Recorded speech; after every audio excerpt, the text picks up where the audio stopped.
Buenas noches, bienvenido a una nueva edición de La Letra Colorada, como todos los martes y con repetición los jueves y sábados siempre a las 8 de la noche. Hoy día tenemos un programa supremamente importante para el país. El uno, la importancia de la economía circular. El otro, el gran problema de la generación de energía eléctrica en nuestro país. Esos detalles, esa información, ese pasito más adelante que le va a permitir a usted tomar mejores decisiones, tener una mayor amplitud en la visión y ojalá pues contribuir a eso. A continuación voy con un poco de contexto noticioso. Los astilleros ilegales amenazan la pesca en Perú. Esta situación tiene origen en un problema bastante serio. Los barcos artesanales son multitud y la biomasa se va encogiendo. Cada vez hay que ir más lejos para faenar, a veces con escasos resultados. Peor aún, a pesar de que las autoridades peruanas determinaron en el año 2015 que debía detenerse la construcción de embarcaciones artesanales, es decir, las que no usan aparatos mecanizados, para que no desaparezcan especies como la pota o el calamar gigante, los astilleros ilegales han crecido como cardúmenes de madera en varias partes del litoral. Alteración de matrículas, un sistema que no se da abasto para controlar las embarcaciones, grandes normas pero escaso cumplimiento, falta de control estatal y descontrol en tierra y mar, muchos barcos, poca pesca, con el agravante de pobreza exacerbada porque no hay recursos suficientes, según lo reporta Diario El País. Hay que destacar, María Sol, que esto también tiene un impacto en la cadena alimentaria del mundo, porque Perú es un gran productor y proveedor de harina de pescado y de aceite de pescado, materia prima fundamental para alimentos balanceados, tanto para la industria de acuacultura como para los animales, los pollos, etc. Y esto ya está impactando en los costos de producción de esos alimentos balanceados. Ahora, en el mundo de la geopolítica y la economía, Andrés Oppenheimer en el Nuevo Herald concluye en su análisis de economía mundial con respecto al foro de Davos la paradoja actual. Los presidentes populistas de izquierda en América Latina se han dedicado a ahuyentar a los inversionistas, mientras que los presidentes comunistas en China y Vietnam han aplicado políticas amigables hacia los empresarios que han convertido a sus países en imanes para las empresas manufactureras extranjeras. Concluimos en La Letra Colorada que los gobiernos populistas de izquierda de América Latina pierden oportunidades de oro para atraer inversión a sus países. Por ejemplo, en la tendencia internacional del nearshoring, esto es acercar territorialmente a tus proveedores, hay un mar de oportunidades que no se aprovechan por sesgos políticos. Así es verdaderamente lamentable lo que sucede en América Latina con este anclaje al desarrollo económico y social del país por dogmas que no son coherentes con la situación actual del mundo. CNN reporta que el mercado de valores de China tuvo un año turbulento durante 2023 y se proyecta algo similar para 2024. Es el peor comienzo de año para las acciones chinas desde 2016, cuando los inversores estaban abandonando sus tenencias tras una caída del mercado en 2015. Estalló una burbuja cuando la economía mostró signos de tensión y los precios de las acciones superaron con creces a las ganancias de las empresas. En los últimos meses, una crisis inmobiliaria, el crecimiento más lento fuera de la pandemia en décadas y una ofensiva contra algunas empresas se han combinado para socavar la confianza de los inversores. El New York Times lo comunica. La economía china está en serios problemas. Estaremos observando las medidas que se tomen y la reacción de los mercados. Esto pone en evidencia la falta de transparencia en los indicadores económicos chinos, porque al cerrar el año 2023, China reporta un crecimiento del Producto Interno Bruto del 5.2%, que no es coherente con la crisis que se está sintiendo tanto en el sector de bienes raíces como en el sector bursátil. Estaremos observando y con esto nos vamos a una pausa y no se pierda nuestro primer segmento de La Letra Colorada. Conversaremos con Dolores Prado, CEO de Holcim Ecuador. Ya venimos.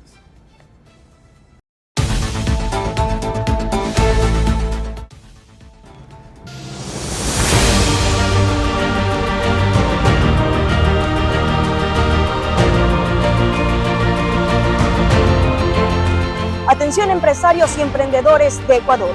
Llegó a la pantalla y a las redes sociales el programa que te inspira a lograr tus sueños en el mundo de los negocios. Última Hora Emprende, más impactante que nunca.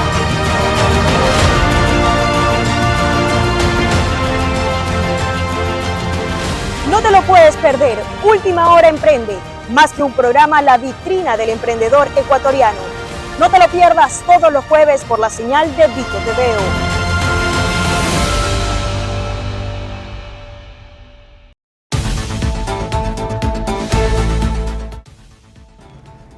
Estamos de regreso con La Letra Colorada y en este segmento nuestra invitada es Dolores Prado. Ella es CEO de Holcim Ecuador. Es una apasionada por el impacto transformador de las organizaciones, una gran mujer con potente liderazgo desde lo humano. Bienvenida, Dolores, qué gusto tenerla con nosotros. Gracias por esa presentación. No, imagínense, es la verdad y fue como breve porque el tiempo apremia. Entonces vamos como a lo bueno. Holcim en el imaginario colectivo siempre ha sido tradicionalmente una gran cementera, ¿no? Pero más allá de eso, Holcim ha evolucionado en muchos aspectos hacia muchos otros ámbitos de su giro de negocio y ha promovido la convergencia de muchos otros espacios que naturalmente no convergían con una cementera. Cuéntenos un poquito sobre eso para nuestra audiencia que nos está escuchando, ávida de conocer su trayectoria y su experiencia. Gracias, muchas gracias. Mira, Holcim tiene 103 años en el Ecuador. Todo comenzó como el sueño del señor Bonín, después la Cemento Nacional y después Holcim, ¿no? O sea, una trayectoria de 103 años, donde lógicamente comenzamos con cemento, que era nuestro core business, pero una cosa te va llevando a la otra. Entonces, después de cemento, invertimos en concreto. Ahora el concreto no existe sin el agregado.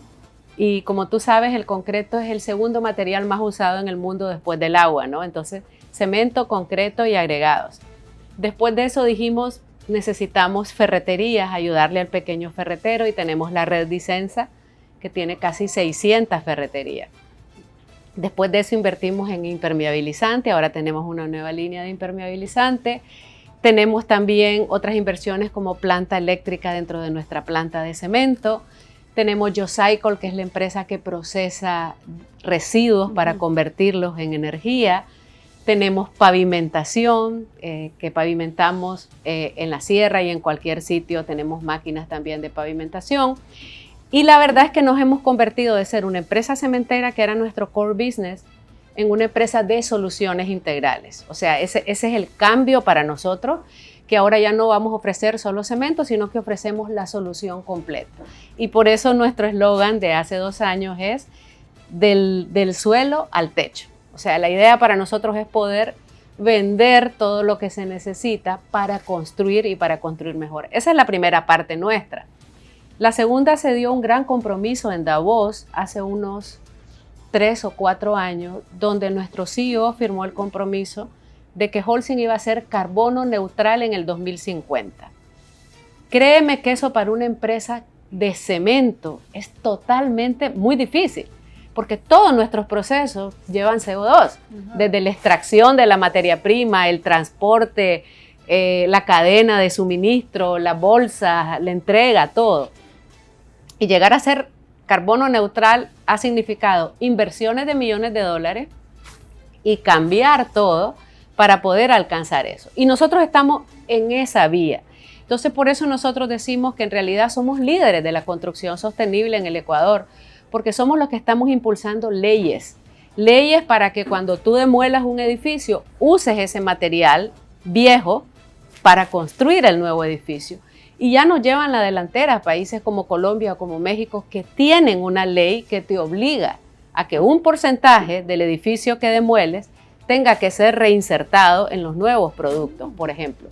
Ya tenemos una línea de cemento con hasta 50% menos de CO2, que es Ecoplanet, un concreto con hasta 50% menos de CO2, y todas las inversiones, entre el año pasado y este año, el grupo nos autorizó 25 millones de dólares, todo para descarbonizar procesos nuestros.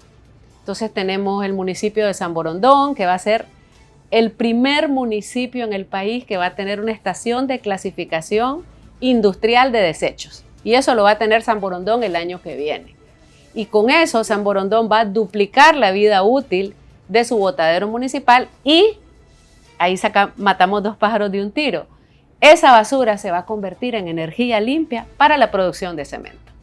Entonces, la verdad es que estamos en muchos cambios y muchas cosas para poder descarbonizar todo. Se nos adelantó, Dolores, a la segunda pregunta. Se nos adelantó con el tema de Geocycle, que era hacia donde yo iba, porque es un tema muy novedoso. Sobre todo es esperanzador desde el punto de vista de la sostenibilidad y la clasificación de desechos, que es algo que nuestro país está en pañales.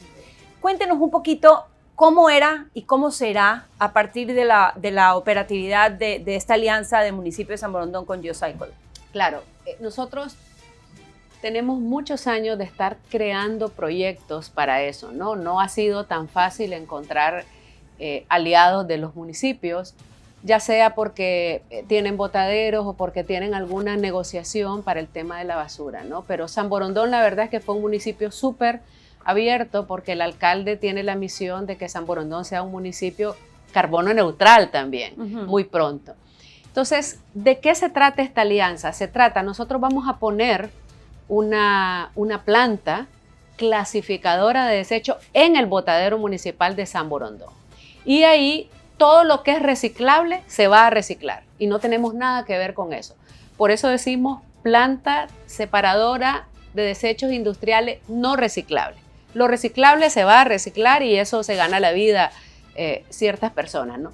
Y el resto nosotros lo llevamos a nuestra planta de cemento en contenedores cerrados para convertirlos en energía limpia.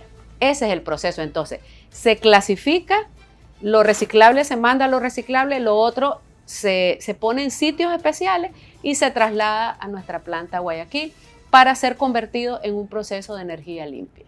Nosotros ahorita ya tenemos casi 20% de la energía que se produce en la planta es energía limpia, que viene de desechos, porque ya tenemos desechos, no es la primera vez que vamos a trabajar desechos, pero se clasificaban de forma manual, artesanal, ¿verdad? Ya tenemos desechos de Guayaquil, tenemos desechos de Cañar, estamos trayendo de Galápagos, desechos en contenedores cerrados también, y ahora vamos a traer de San Borondón, pero San Borondón va a ser la primera estación industrial de separación de desechos. Esa es la diferencia.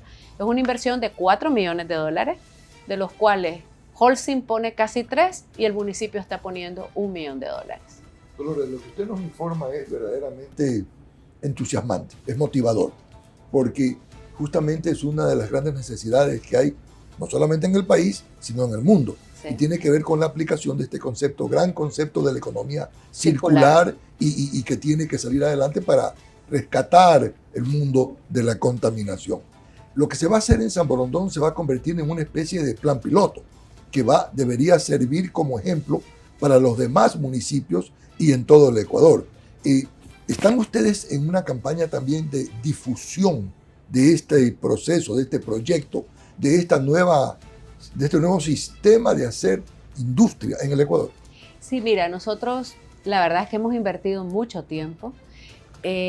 Hay que entender una cosa, para que sea rentable o al menos que no dé pérdida, tienes que tener un mix entre lo que pagas en energía y dónde separas y cuánto te cuesta el transporte de esa basura, que al convertirla en energía lo puedas usar en tu planta. Entonces, desgraciadamente, si el sitio queda demasiado lejos, se vuelve cada vez más difícil. Pero aún así, te digo, estamos trayendo de Galápagos. Claro. O sea, lo estamos haciendo. Entonces, sí estamos en ese proceso y de hecho con la alcaldía de Guayaquil, la semana que viene vamos a presentar el proyecto nuevamente. Lo habíamos hecho con las autoridades municipales anteriores, pero cuando cambia, pues cambian todos los responsables, entonces tienes que volver a hacer la conciencia. Nos interesa mucho la alcaldía de Guayaquil porque tiene mucho más basura que la de San Borondón. Sí, claro.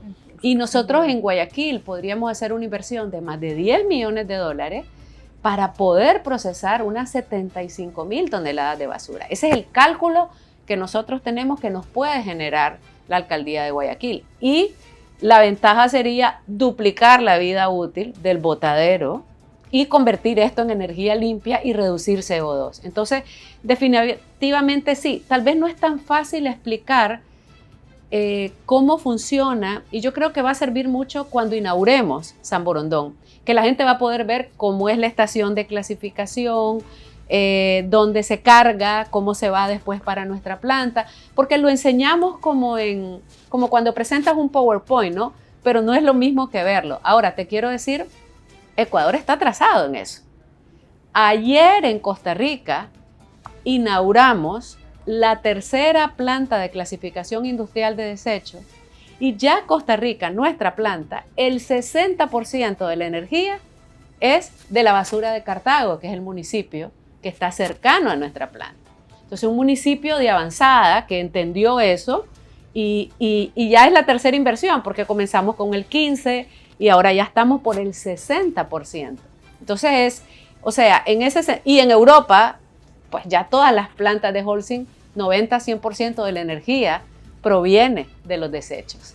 Esto significa generar energía por el sector privado. Una de las quejas constantes que hay en el país sobre la generación de energía limpia por parte del sector privado es que hay un excesivo esquema regulatorio en el Ecuador para desarrollar esos proyectos. Para los proyectos que ustedes están desarrollando, ¿no han tenido problemas con el esquema regulatorio que está vigente en el Ecuador? No, porque nosotros lo que en realidad hacemos es sustituir energía y usarla en nuestros procesos. Nosotros tenemos una planta generadora de energía dentro de la planta Guayaquil que se llama Generoca y nosotros vendemos a 8 empresas en el Ecuador y ellos la distribuyen. Eso es por ley. O sea, nosotros no podemos usar esa energía y usarla nosotros, sino que la vendemos a los distribuidores y a los generadores y ellos la distribuyen. Y lo que hacemos es, mientras más reduzcamos esa energía, que es fuel es combustible, pues más estamos reduciendo CO2 y ahí no tenemos ninguna regulación. Yo creo que al Estado y al gobierno le interesa, porque también hay un problema con la energía, ¿verdad? Así es. Que estacional, o sea, que si por ejemplo no llueve, ya ves todo lo que ha pasado durante el mes de enero. Entonces, yo creo que mientras más empresas invirtamos en energía limpia, para el Estado va a ser mejor y menos presión va a tener el Estado para poderle dar esa energía a la sociedad, que en realidad se necesita mucho para incentivar la economía. Dolores, ¿cómo se proyecta Holcim Ecuador hacia el futuro? Tomando en cuenta que su comentario de que estamos atrasados, por ejemplo, en este tema del reuso de la basura, el reuso adecuado de la basura, ¿cuáles son las oportunidades? ¿Y cuáles son las oportunidades también de cara no solo a Holcim, porque Holcim termina por ser una punta de lanza de innovación que lleva con ella a muchos de sus proveedores y a mucha de la gente que trabaja con ustedes en esos nuevos desarrollos? Entonces, en función de la visión de futuro, ¿dónde están las oportunidades? Mira, yo creo que tenemos, en economía circular, tenemos todas las oportunidades del mundo. Te doy ejemplo. Nosotros estamos promoviendo una ley que te obligue a que cuando tú derrumbes algo, que puede ser un edificio, una casa o una carretera, al menos un porcentaje de eso que estás derrumbando lo puedas usar en el nuevo edificio o en la nueva carretera. Y eso es totalmente posible, porque si tú derrumbas concreto, ese concreto lo derrumbas, lo separas también con una máquina especial y el acero lo puedes volver a usar. Y el concreto que se desbarató lo puedes usar como base para el agregado, ¿verdad? Entonces, definitivamente, y eso lo hacen muchos países. Y te digo, ya Colombia y México nos llevan la delantera en eso. Entonces, yo creo que primero tenemos que promover leyes que obliguen a eso, porque naturalmente no va a pasar, ¿verdad? Tenemos que tener leyes donde no vayan a botar la basura de los edificios a un botadero municipal, sino que haya una empresa que agarre eso y que lo separe y que nos los dé y nos los venda a nosotros. De hecho, y te agradezco la pregunta, porque el municipio de Quito ha sido muy abierto en esto y una empresa que trabaja con nosotros que se llama Bitco, en febrero va a inaugurar una pequeñita planta donde va a poder procesar los desechos de la construcción para dárnoslos a nosotros. Nuestra planta de agregado está muy cerca y usarla en el agregado y después en el concreto. Ese es un piloto que vamos a hacer, que ellos van a hacer en Quito, pero digo vamos porque nos lo van a dar a nosotros el material para nosotros claro.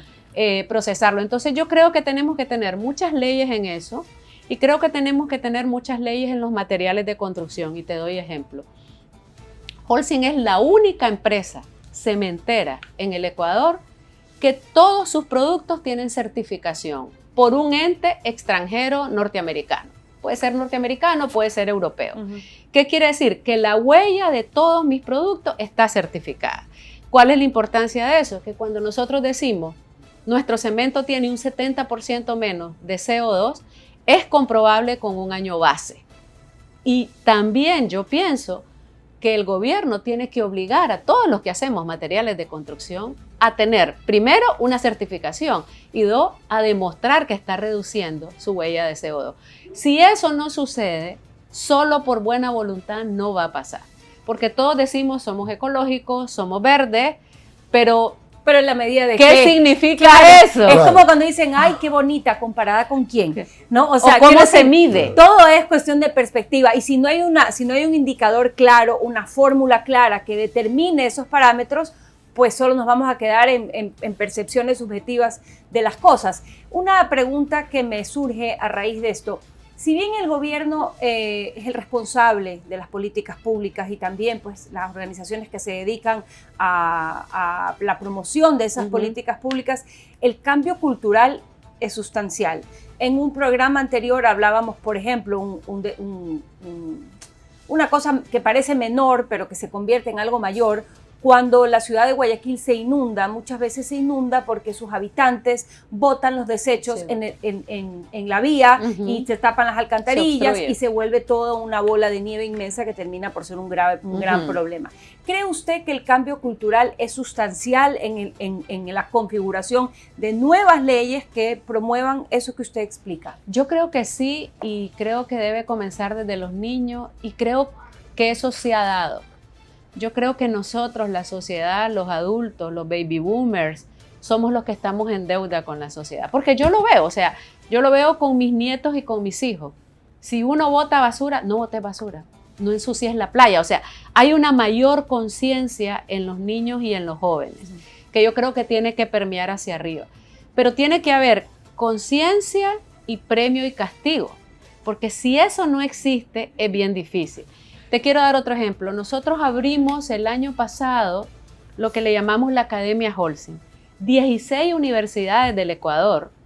Nosotros damos 8 módulos enfocados solo en la construcción sostenible y solo para ingenieros y arquitectos. Ellos van a ser los futuros constructores, los futuros diseñadores. Y nosotros queremos que entiendan el concepto de sostenibilidad, que no siempre las carreras los tienen. ¿Verdad? Porque es algo nuevo. Entonces, mientras no empieces a crear conceptos, mientras no tengas maestría de sostenibilidad, mientras no tengas a esos jóvenes que van a ser los futuros profesionales, y mientras no haya leyes, y mientras no haya empresas que fabriquen productos, si vos ves, o sea, es, ¿cómo te diría? Es un círculo donde participan muchos actores, y que muchos países ya nos llevan la delantera. Tú vas a Europa, y vos ves cómo todo el mundo separa su basura. Sí. Pero es lo más normal del mundo. Pero no te vayas a Europa, irte a Galápagos. En Galápagos todo el mundo separa la basura. Claro, porque hay una conciencia ecológica exponencial comparada con la nuestra. Y si generas más basura, pagas un canon. Y te dan una bolsa negra, una bolsa roja. O sea, Galápagos para mí es un ejemplo para el mundo. Porque lo que Galápagos hace es lo que tenemos que multiplicar en el resto del país. Entonces yo creo que hay conciencia, hay educación. Tiene que haber leyes, tiene que haber empresas dispuestas a hacer un sacrificio. Lo que nosotros estamos haciendo nos cuesta millones de dólares. Pero ya en Europa te están poniendo un impuesto de 100 euros por cada tonelada de CO2 que emitas.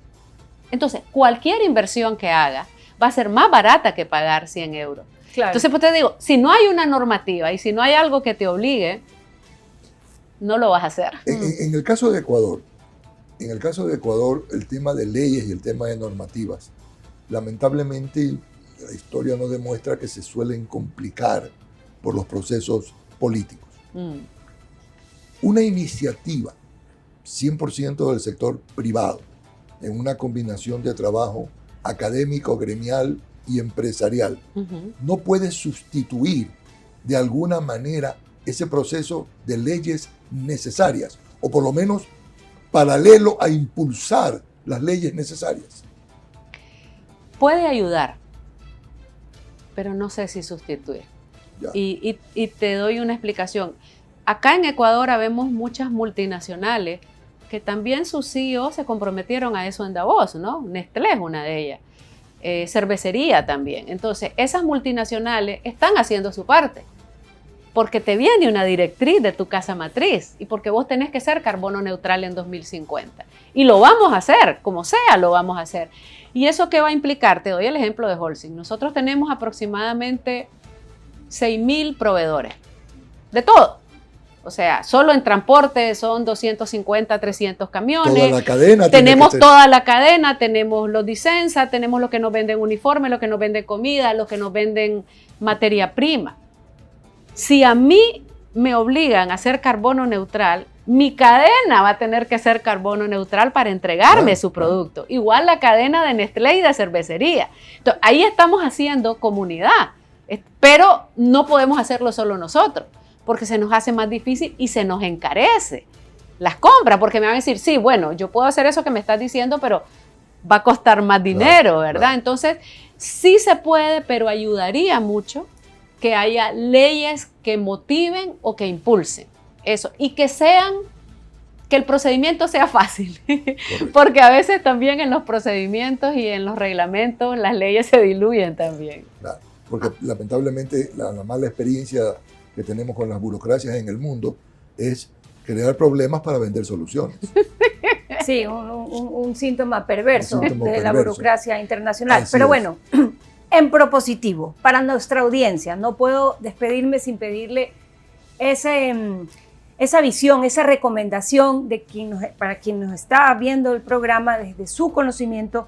¿Qué deben tener en el radar los que se dedican a la construcción en términos de material sostenible? Usted ha hablado de un abanico de temas interesantísimos, pero en lo concreto, mientras la legislación se va cocinando, esperemos en buenos términos, ¿qué pueden hacer los constructores, los que venden material, los que están involucrados en esa cadena de valor para caminar hacia esos términos de sostenibilidad? Pues mira, aún sin leyes, yo creo que es remarcable que nosotros hayamos sido capaces de que más del 30% de nuestras ventas de concreto sea concreto Ecopac, que es un concreto con 30% menos de CO2. De hecho, hay ciudades que yo quiero reconocer a Cuenca, porque Cuenca, el 75% de todo el concreto que vendimos en Cuenca es concreto con baja huella de carbono. Entonces, hay ciudades que tienen más conciencia, sus constructores, sus diseñadores y eso. Entonces, esa parte es muy importante.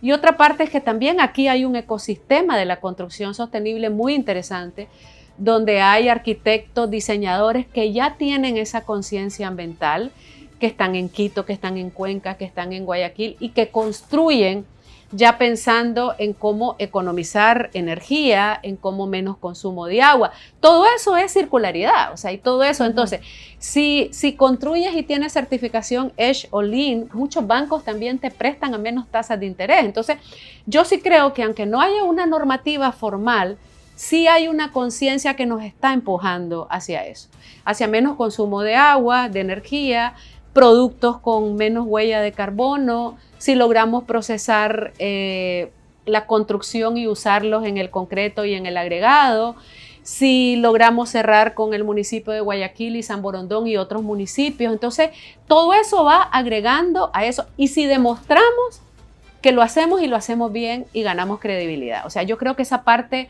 es súper importante cuando le demuestras a alguien y por eso lo que está haciendo San Borondón es una punta de lanza para otros municipios para hacerlo. Y no solo para otros municipios, para otros actores también, que también podrían hacer lo mismo que estamos haciendo nosotros.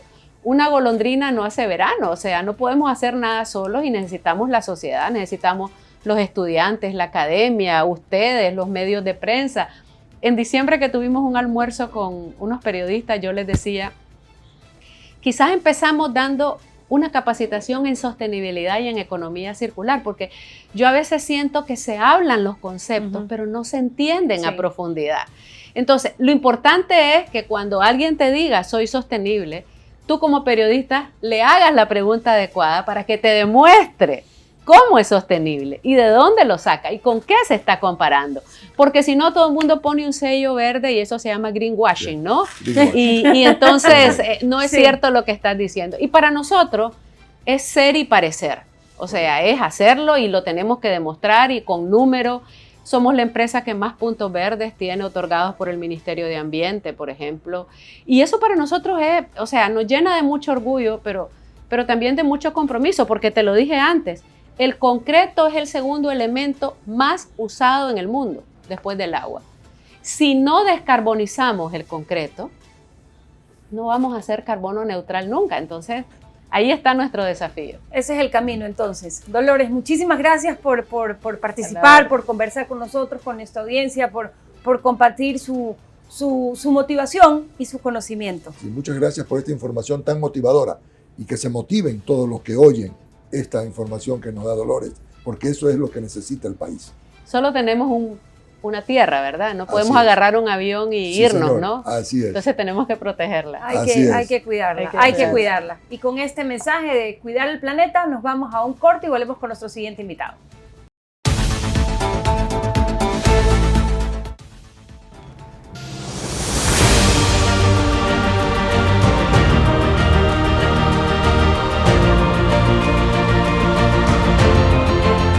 Atención empresarios y emprendedores de Ecuador. Llegó a la pantalla y a las redes sociales el programa que te inspira a lograr tus sueños en el mundo de los negocios. Última Hora Emprende, más impactante que nunca.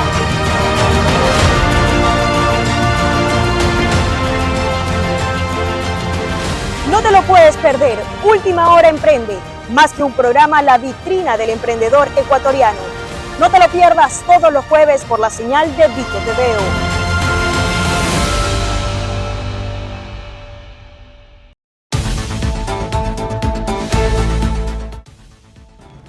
Seguimos con la letra colorada y en este segmento nuestro invitado es Nelson Jaramillo Pita. Él es experto en petróleo, en gas, en energía e infraestructura y es el Managing Director de SICAR LLC. Bienvenido, Nelson, a la letra colorada. Muchas gracias por la conversar invitación. contigo. Muchas gracias. Saludos a la audiencia. Nelson, gracias por acompañarnos y Muchas gracias. vamos a tratar un tema que verdaderamente es de enorme actualidad y de importancia para el país hoy día y también para el mundo. El tema de la energía, el tema de la energía eléctrica. La primera inquietud que yo quisiera transmitirte es, se habla mucho de energías alternativas, de energías limpias. Sin embargo, los combustibles fósiles siguen predominando en el mundo y hasta creciendo en su participación de energías en el mundo. Por ejemplo, en el transporte marítimo, el 98% del combustible que se usa es energía fósil. Entonces, ¿cuál es realmente la tendencia? ¿A dónde va? ¿Qué tan fuerte es el impacto o el esfuerzo por irnos a energías limpias?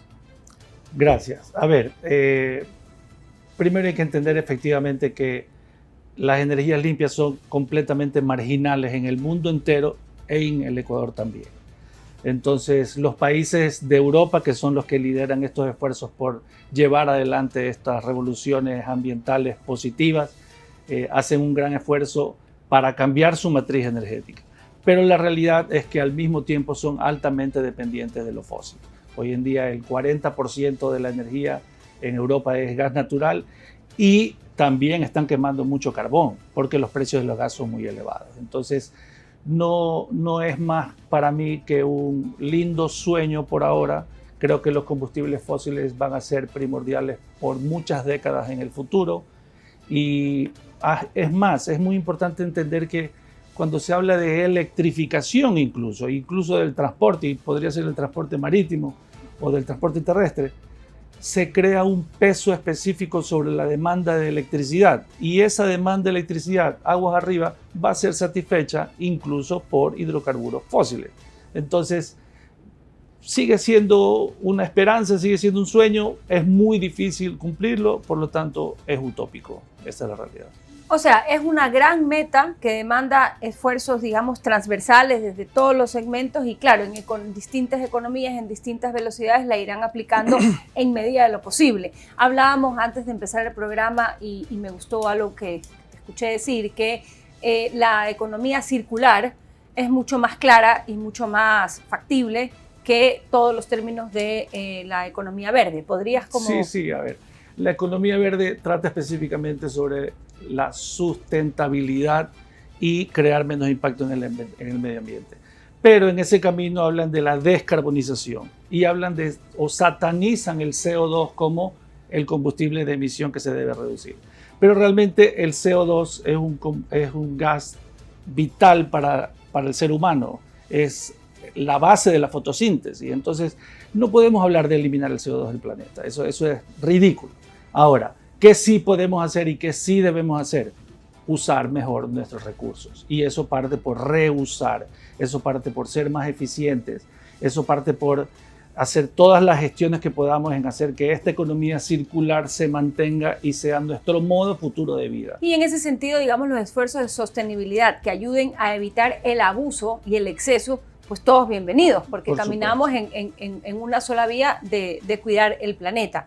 Ahora, ¿cuál es la situación actual del Ecuador en cuanto a generación de energía? La situación es crítica.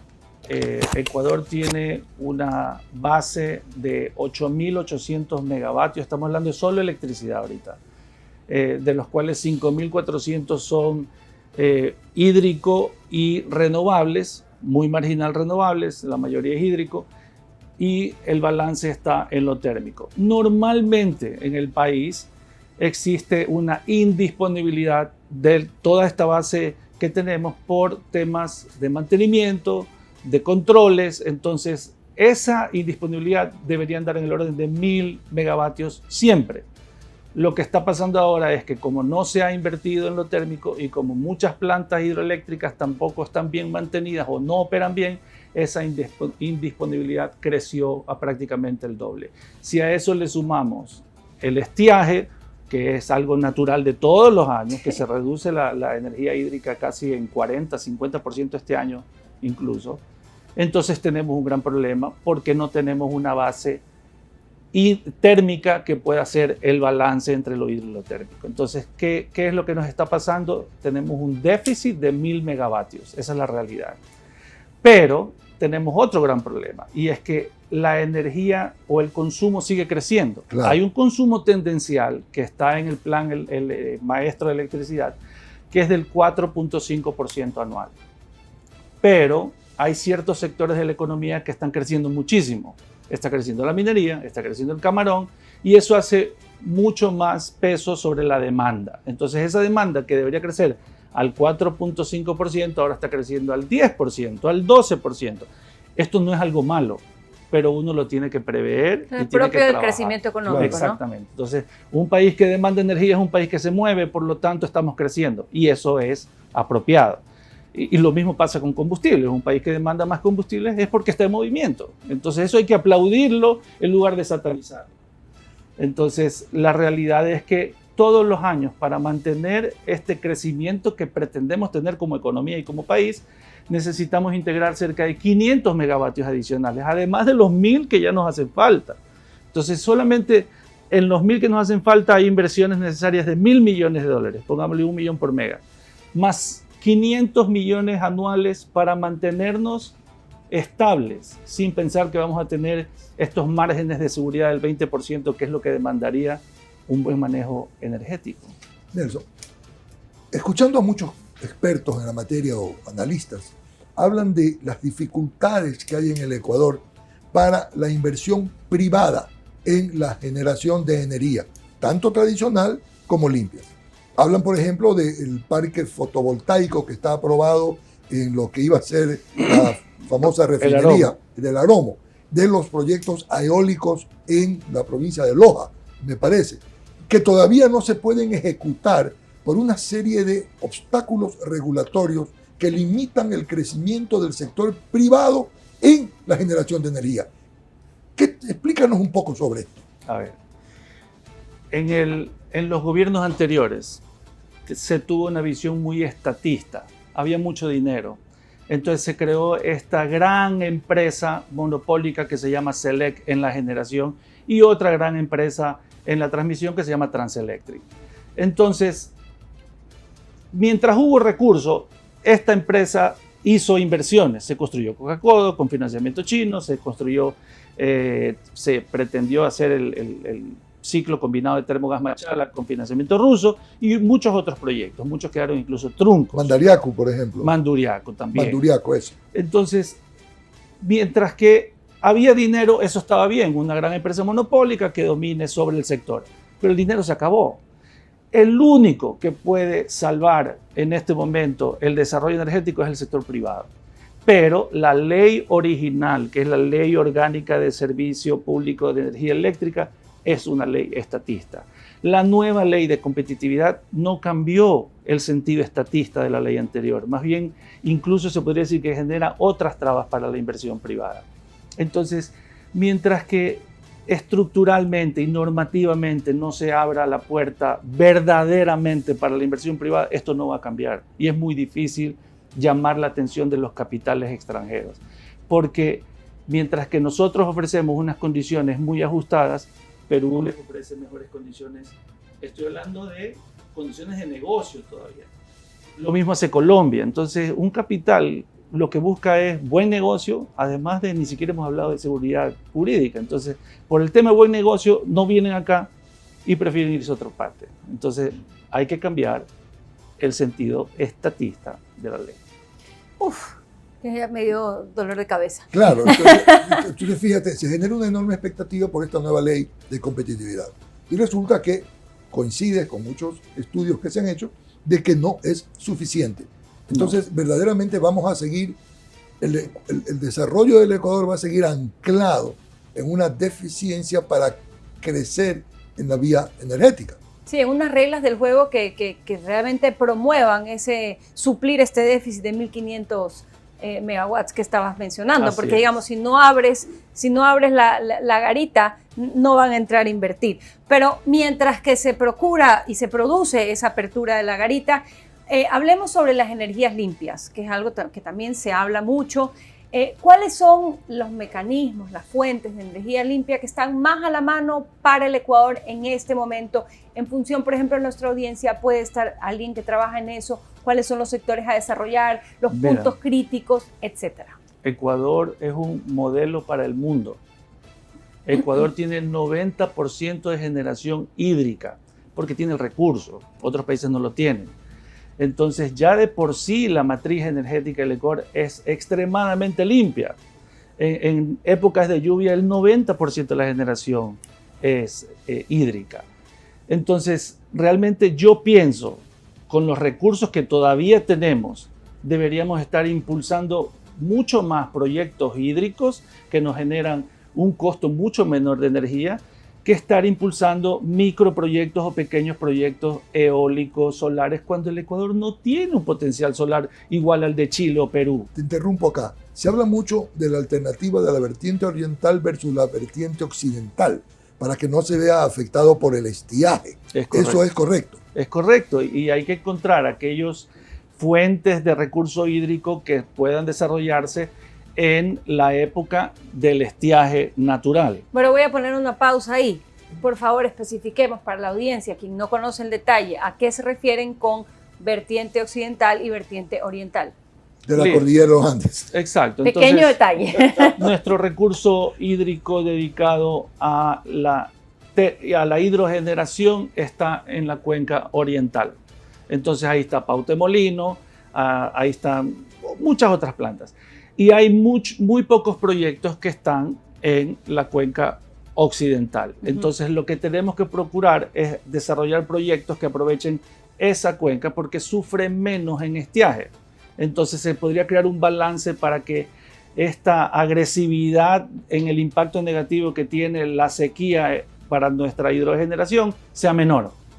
Y por lo tanto dependamos menos de la termogeneración. Y cuando hablamos de un proyecto para aprovechar esa vertiente occidental que sufre menos y que es más ventajosa aparentemente, o digamos que está por explotarse, ¿cuál es el nivel de inversión que se requiere en promedio en un proyecto de esta envergadura? Dependiendo de los estudios, pero tienes que pensar básicamente en 1.200.000 por megavatio. Entonces, si es que es un proyecto de mayor alcance técnico, quizás 1.500.000 por megavatio. Entonces, un proyecto de 500 millones son 700 millones, de 500 megas son 700 millones, 800 millones de inversión. Entonces, por eso digo que lo que nos hace falta como país en invertir es tremendo y el Estado no tiene plata. Entonces, hay que procurar realmente generar las condiciones para que pueda entrar el sector privado. Un proyecto que es bien importante en esa línea es el Campo Amistad, el tema de gas. Es correcto. Y ese es un tema en el cual tú eres un experto. ¿Por qué se complica tanto el tema del gas? A ver, Campo Amistad tiene gas. En el Golfo hay gas. Lo que pasa es que nunca se ha hecho realmente un estudio prospectivo de cuánto gas hay y dónde está y de qué forma se lo debe explotar apropiadamente. Las reservas de gas tienen que ser certificadas y eso pasa por unos procesos muy largos en el tiempo, desde hacer sísmica bidimensional, tridimensional, certificación de reservas, para luego hacer planes de negocio o planes de infraestructura y luego presentarle al sector privado un proyecto que valga la pena para invertir. En este momento lo que se está haciendo en Campo Amistad es produciendo en una parte muy pequeña del campo, con unas reservas que sí son probadas, pero que no producen más de 20 millones de pies cúbicos hoy o 25 millones de pies cúbicos hoy. Y en lo que se hizo en el pasado es muy equivocado. Este campo empezó a operar en el 2000 de una forma tal que logró tener producción estable y eran 30 millones de pies cúbicos día que servían justamente para que una planta que se llamaba Machala Power opera al 100% todo el tiempo. Esa es la forma en la que se debe desarrollar el gas. Es decir, la molécula sale del suelo y va a un motor a consumirse inmediatamente. Lo que se hizo fue, en el año 2012, el Estado lo toma, se invierte en 600 millones, se llega a picos de producción, pero no son estables en el tiempo. Entonces, y pensando en que iba a haber esa estabilidad en el tiempo, se hizo un proyecto para ampliar una turbina y una turbina de vapor en Termogas Machala. ¿Qué sucede ahora? Está la turbina, pero no está el gas, porque el gas llegó a ese pico y bajó. Entonces, este es el mayor error en prospección de negocio que se puede plantear. Uno tiene que buscar platós de producción que sean estables en el tiempo para poder saber qué voy a hacer y cómo lo puedo hacer con ese gas. Eso es lo que no se hizo. ¿Y entonces qué se puede hacer con esa infraestructura? Yo soy un defensor de la importación de gas. Entonces, si ya tenemos la infraestructura y si logramos cerrar el ciclo combinado, que de paso lo que hace es que con el mismo gas se pueda generar más energía porque se aprovechan las emisiones de las turbinas para meterlas en una nueva turbina de vapor, entonces yo puedo importar gas que es, por supuesto, más caro que lo que se produce en Campo Amistad, pero con ciclo combinado ya me genera un costo de kilovatio hora que está por debajo de las plantas que están consumiendo diésel en Guayaquil. Entonces, específicamente esto está destinado a competir contra el diésel y el diésel es lo más caro. Entonces, no hay realmente punto de competencia. Hay que hacerlo. Entonces, de lo que conversamos, se plantea que realmente existen mecanismos, a pesar del esquema legal vigente, hasta que ese esquema legal se cambie para que haya más inversión privada, de que se ejecuten proyectos con inversión privada en el esquema legal vigente en la cuenca occidental de la cordillera de los Andes, como por ejemplo que se concluya Manduriaco. Manduriaco es esencial. Que se hagan los proyectos de gas inmediatamente que se puede importar, pero a su vez, paralelamente, que se desarrolle el proceso de prospección de los campos, llámese Amistad, del Golfo, para tener una forma estable de producción de gas. Porque inclusive hay otro derivado del gas, que es la producción de fertilizante. Así es, la urea. La urea. Directamente a la urea. Entonces, de esa manera tienes tú otro producto que contribuye a la economía nacional. Y todo eso sí está dentro del campo de acción de lo que se puede hacer en el Ecuador hoy. Es decir, ahí hay una oportunidad. Sí, Campo Amistad y el gas del Golfo son una oportunidad. Ahora, si yo soy un inversionista en un país petrolero como el Ecuador, de tradición petrolera, cada dólar que yo invierta en Campo Amistad hoy en día representa un alto riesgo. Mientras que cada dólar que invierte en producción de petróleo en el Oriente no tiene ese riesgo, porque ya está todo conocido, las reservas son probadas y más bien deberíamos estar produciendo 1 millón de barriles y no 400 o casi 500 hoy en día. Entonces, hay que ver en dónde a corto plazo tenemos que apuntar nuestros esfuerzos. Y para mí eso está en el petróleo. Ecuador es un país de tradición petrolera, con personal capacitado, con capacidad de ingeniería. Lo que necesitamos es el dinero y los recursos técnicos para hacerlo. Entonces, si es que a mí me ponen a elegir y yo tengo hoy recursos monetarios para invertir, yo me voy al oriente y producir más petróleo. Esa es la realidad. Y ver qué más se puede manejar en Campo Amistad por ahora para no perder el campo y complementarlo con importación. Complementarlo. No son excluyentes la importación de gas con la producción nacional, pero va a requerir mucho tiempo y mucho esfuerzo y hay que tomarlo con calma. El 2023 lo cerramos con una crisis energética gravísima. Gravísima, digamos que en el corto plazo no habíamos tenido una crisis tan grave como esa. Y el 2024, o sea, nos preguntamos los ciudadanos que no conocemos de estos temas, ¿va a haber el mismo nivel de crisis? ¿Nos podemos preparar? ¿Cómo se puede preparar el Estado? ¿Qué recomiendas? ¿Cuál es tu visión? Mira, esta crisis no es solamente de este año. Esta crisis inició el año pasado, es decir, a finales del 2022 ya tuvimos un grave problema en energía y pasamos raspando los apagones. Es decir, ahí hubo un gran problema ya y ya se visualizaba lo que iba a pasar este año. En enero, febrero, marzo se analizó técnicamente cuáles eran las opciones para que no hayan los apagones. Lo malo es que no se tomó las decisiones. No quiero decir que no se intentó tomar las decisiones, pero hay un aparato burocrático tremendo que hace que cualquier iniciativa demore mucho más de lo que debe demorar. Hoy ya estamos entrando a febrero. Cualquier proyecto que hagamos para evitar la crisis de apagones en este mismo año, a finales de año, tiene que empezar hoy y no se está haciendo. Entonces, la situación sigue siendo igual de grave. Se está hablando de traer energía emergente, pero no se termina de consolidar una contratación. Eso es parte solamente de los 1000 megas que estamos hablando que nos hacen falta. Es decir, no suplen cualquier demanda adicional que pueda crecer este año. Entonces, el tema es grave. ¿Qué puede hacer el Estado? Actuar. Y actuar sobre la base de una emergencia, porque esto es realmente una emergencia. A finales del año pasado, el Ministerio declaró la emergencia y actuaron como un proceso de contratación normal. Eso es un gran error, porque era una emergencia y por eso tuvimos apagones. Lo que la gente tiene que entender es que un apagón generalizado al país le cuesta 20 millones hora.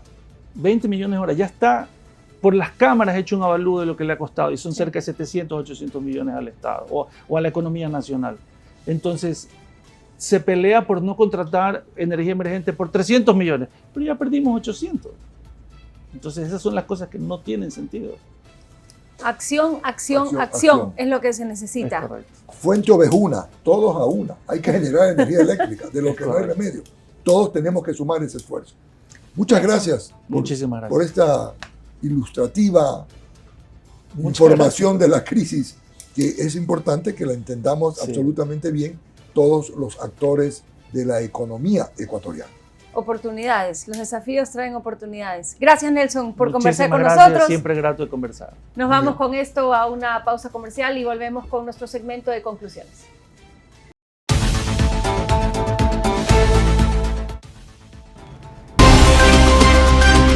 Principios, valores en la sociedad. Honestidad, comunidad, exclusivas. Bienvenido a PHD. Principios, honestidad y decencia. Patriotismo, ideas, objetivos. Realidad social y política. Seriedad, imparcialidad. Todos los hechos, un solo compromiso. No se pierdan PHD todos los sábados a las 7 de la noche por la señal de Vito TV.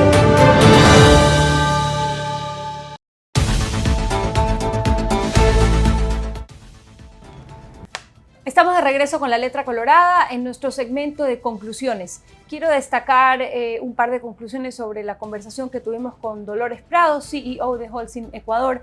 La sostenibilidad es un concepto y una dinámica con la que hay que familiarizarse y la cual debemos conocer mucho para cuidar nuestro planeta. Por otro lado, se necesita mucha legislación eficiente con respecto de las dinámicas sostenibles para poder avanzar en esta vía que tanto bien le hace al país y al planeta. Yo debo destacar de la intervención del ingeniero Nelson Jaramillo un par de hechos de realidad incontrastable. El uno es que en el mundo siguen predominando los combustibles fósiles y paralelamente, lentamente se van desarrollando las energías limpias. Y el segundo es que en Ecuador tenemos un déficit enorme que va creciendo año a año en la generación de energía eléctrica. Un déficit que puede ser enfrentado con el desarrollo de las energías que ya tiene el Ecuador, energías hídricas en la cuenca occidental de la cordillera de los Andes y con el gas del Golfo de Guayaquil. Pero a su vez, que se necesita una reforma estructural en el aspecto legal para estimular la inversión privada en el negocio de generar energía eléctrica. Temas que se complementan, temas que van de la mano, temas que demandan que nos organicemos y que nos pongamos de acuerdo en la vía, primero, a desarrollar la energía que tenemos a la mano y por otro lado, a cuidar nuestro planeta, a reusar y a incorporar nuevas dinámicas que hagan nuestro consumo sostenible. Con esto nos queremos despedir del programa de hoy. Recordarles que nos sigan en nuestras redes sociales, @laletracolorada, en Instagram, en TikTok y en YouTube, que probablemente usted está viendo el programa en nuestro canal. Síganos, suscríbase y por favor entérese de todo lo que tenemos que contarle aquí de La Letra Colorada. Buenas noches. Buenas noches.